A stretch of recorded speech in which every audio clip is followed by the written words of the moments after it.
Dentro do 10º Encontro Nacional do Terceiro Setor, em Belo Horizonte, Minas Gerais, conversamos agora com Tiago Alvim. Ele é diretor da Nexo Investimento Social e participou do painel que debateu sobre o financiamento de ações sociais. Bom, primeiro eu queria que você destacasse para a gente qual foi a visão, a experiência apresentada a todos os presentes nessa temática que é a mais delicada, talvez, para o terceiro setor, que é a de como conseguir recursos para desenvolver os projetos sociais. Hoje a gente trouxe aqui uma visão de fontes de financiamento para ações sociais e até numa perspectiva um pouco provocadora para o terceiro setor de que existem fontes ainda não exploradas. Então a gente trouxe aqui a ideia de que hoje o governo federal permite que 9% do imposto de renda das empresas, das grandes empresas, possa ser aplicado em projetos sociais de diversas áreas. A gente está falando de cultura, saúde na área da pessoa com deficiência e na área de oncologia, fundo idoso, fundo da infância, esporte. E hoje boa parte desses recursos ainda não são utilizados, ainda não são captados pelas organizações do terceiro setor.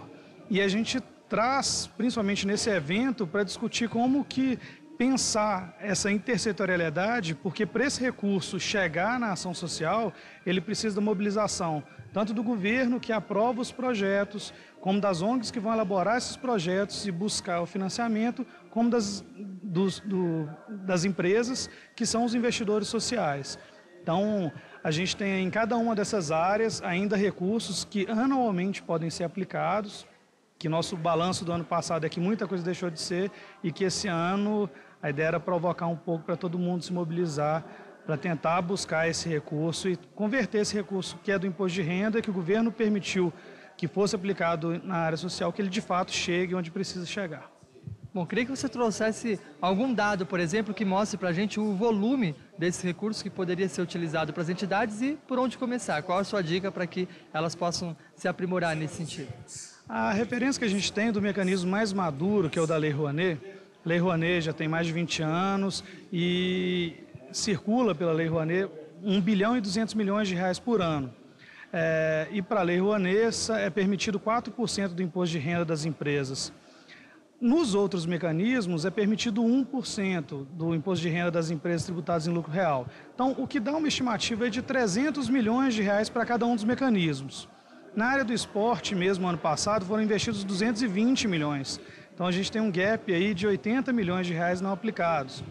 Na área de oncologia, que poderiam ter sido investidos 300 milhões, foram investidos 80. Então, 220 milhões deixaram de ser captados. Na área da pessoa com deficiência, o número espanta mais ainda. Dos 300 milhões em potencial, que é o cálculo que a gente faz, apenas 8 milhões foram aplicados. Então, você tem 292 milhões que poderiam ter sido aplicados em projetos para beneficiar esse público e que não saiu do papel. E, por fim, tem um fundo idoso, que é um mecanismo mais recente e que vem aí contribuir para uma área que ainda precisa de muito investimento, dado o envelhecimento da população, e que aqui em Minas mesmo eu não conheço nenhum município que já regulamentou o fundo. Então, enquanto esse fundo não for regulamentado, esse recurso não vai ser aplicado nos projetos sociais dessa área. E a gente trabalha um pouco nessa mobilização, tentando mobilizar empresas, organizações e poder público para esse mecanismo funcionar da melhor forma. Bom, e hoje, diante dessa realidade, quais seriam então as prioridades, na sua visão, para a gente conseguir reverter esse quadro e fazer esse recurso chegar onde precisa? A atuação nossa, o trabalho que a gente teve com algumas organizações no ano passado, a gente notou uma grande dificuldade para elaborar os projetos e romper esse processo de aprovação centralizado em Brasília. Então, na área da saúde, acho que a elaboração dos projetos é aí o grande desafio. Para a área do público idoso, o grande desafio é a regulamentação ágil desses mecanismos. A gente precisa ter esses mecanismos regulamentados até agora, no meio do ano, para que os projetos possam ser elaborados e sejam aptos para captação até o final do ano. Então, isso vai depender de cada mecanismo. A cultura é um mecanismo muito maduro, que está aí, vamos dizer, bem avançado, mas as outras áreas, você tem aí desde a elaboração dos projetos como desafio até a regulamentação pelo poder público, como na área do idoso. Eu costumo dizer que a captação de recursos ela é apenas uma parte do que a organização precisa se preocupar para garantir sua sustentabilidade. Eu acho que tudo precisa começar com planejamento. Acho que a gente tem que pensar mais no planejamento de médio e longo prazo nessas organizações, tem que antecipar o que eles acreditam que é importante ser feito. Depois do planejamento vem a captação e depois a gente tem uma preocupação muito grande com a execução dos projetos. Então, garantir que todas as metas que foram pactuadas no projeto sejam de fato executadas e que a prestação de contas esteja organizada. Isso é uma grande responsabilidade receber recursos públicos e aí demanda uma equipe bem preparada para a execução desse recurso. Então, a gente acaba conjugando aí uma série de etapas que vai do planejamento, passando pela captação do recurso e com a execução, a qualidade da execução e da prestação de contas como fundamental para esse ciclo continuar girando. Você conferiu a palavra de Tiago Alvim, consultor em investimento social. Conversei com ele durante o 10º Encontro Nacional do Terceiro Setor em Belo Horizonte, Minas Gerais.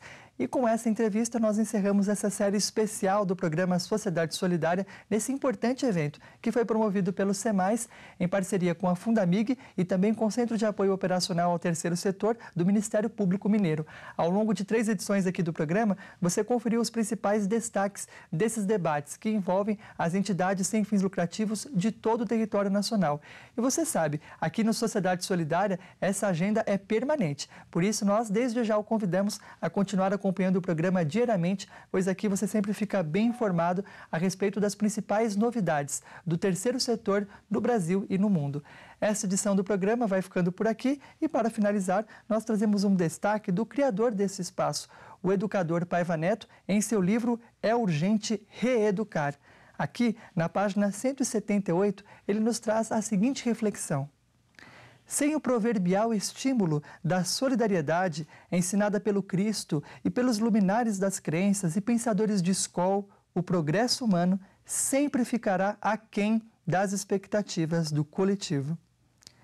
E com essa mensagem que nos faz refletir a respeito da importância da solidariedade, de nós aplicarmos esse valor tão importante nas nossas vidas, a exemplo do que o próprio Cristo fez, assim como tantos intelectuais, religiosos, tantos ativistas sociais que marcaram a história do nosso planeta, é que nós finalizamos o programa Sociedade Solidária, com a firme certeza de que sem a solidariedade nós jamais teríamos um terceiro setor, nós jamais teríamos essa atuação tão importante para que o Brasil seja um país mais justo.